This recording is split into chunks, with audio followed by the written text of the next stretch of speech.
Militer Rusia baru saja memulai tahap ketiga latihan pengoperasian senjata nuklir taktis atau senjata nuklir dengan jangkauan di bawah 500 km pada Rabu 31 Juli 2024. Dalam video yang dibagikan Kementerian Pertahanan Moskwa, para tentara Rusia mengendarai kendaraan lapis baja dan mengangkut hulu ledak nuklir tiruan. Ini bukan kali pertama Rusia mengadakan latihan pengoperasian senjata nuklir. Namun, baru kali ini Rusia mengumumkan latihan nuklir mereka secara terbuka. Latihan nuklir Rusia ini juga menjadi sorotan, mengingat Moskwa hingga kini masih berperang dengan Ukraina sejak Februari 2022. Lantas, apa yang bisa kita ketahui dari latihan ini dan kapan negara pemilik senjata nuklir terbesar itu akan menggunakan alutsista andalan mereka?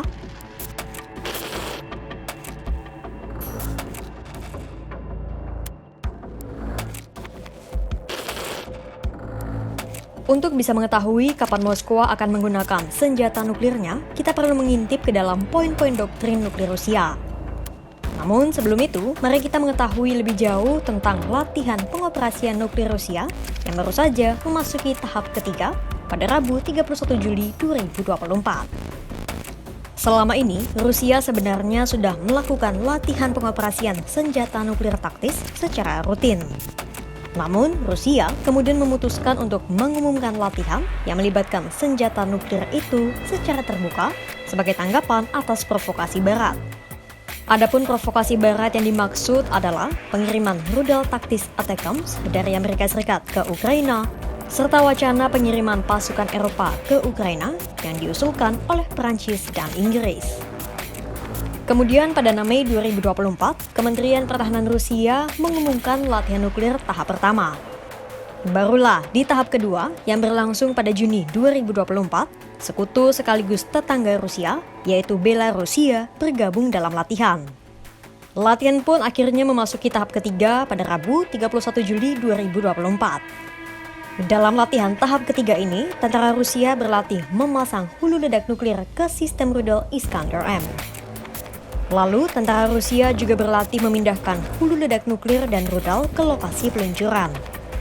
Sebenarnya, tak hanya rudal Iskander, Rusia juga memiliki berbagai senjata nuklir strategis seperti bom udara, rudal jarak pendek, dan amunisi artileri. Senjata nuklir strategis ini berbeda dengan taktis. Jika senjata nuklir taktis untuk jangkauan jarak dekat, strategis lebih ke sasaran yang sudah masuk dalam rencana jauh-jauh hari. Sasaran senjata nuklir strategis mengarah ke lokasi-lokasi jauh dari medan perang seperti pusat komando, pangkalan militer, industri senjata, transportasi, ekonomi, dan lain sebagainya. Lalu, sebenarnya ada berapa senjata nuklir yang dimiliki Rusia saat ini?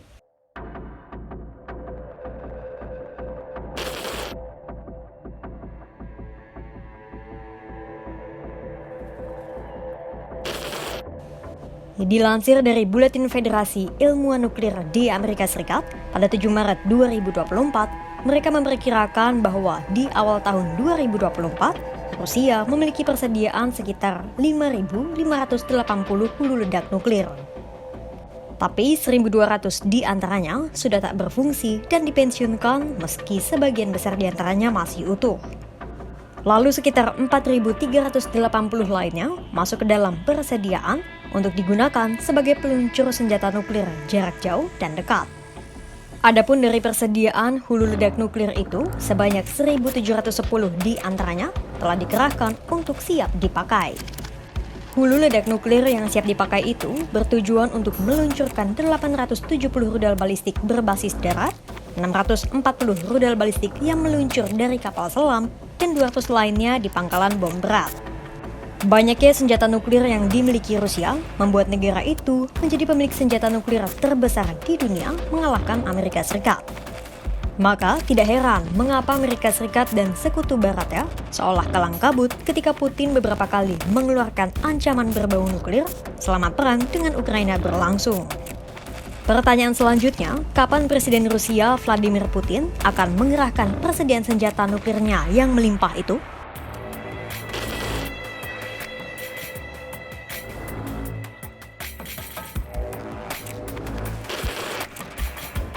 Seperti sudah disinggung di awal, untuk mengetahui kapan Putin akan menggunakan senjata nuklirnya, kita bisa menemukan jawabannya di dalam doktrin nuklir Rusia.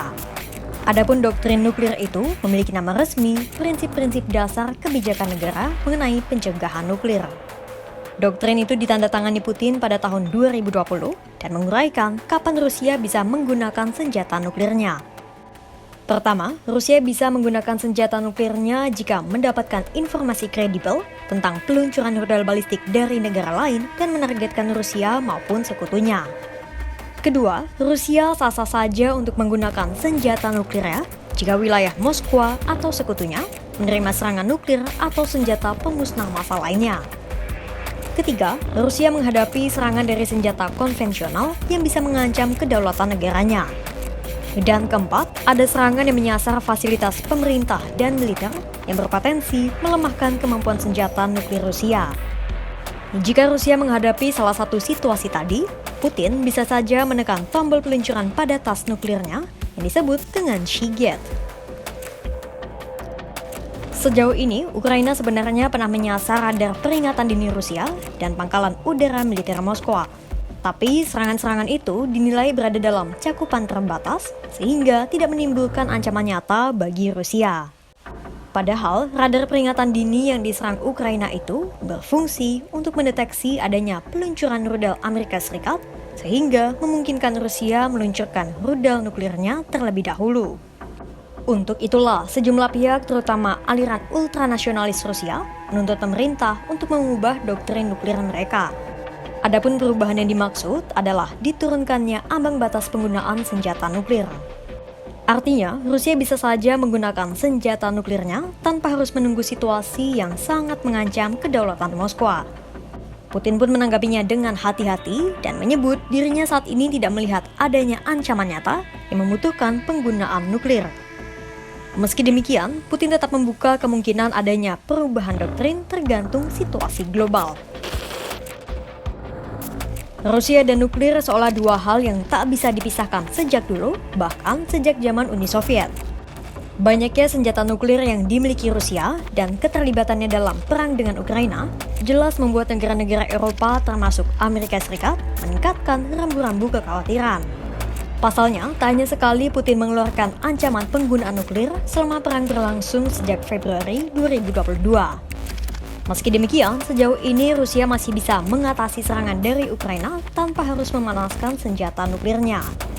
Lebih dari 2 tahun perang Rusia-Ukraina berlangsung dan belum ada kata damai di antara keduanya hingga video ini tayang.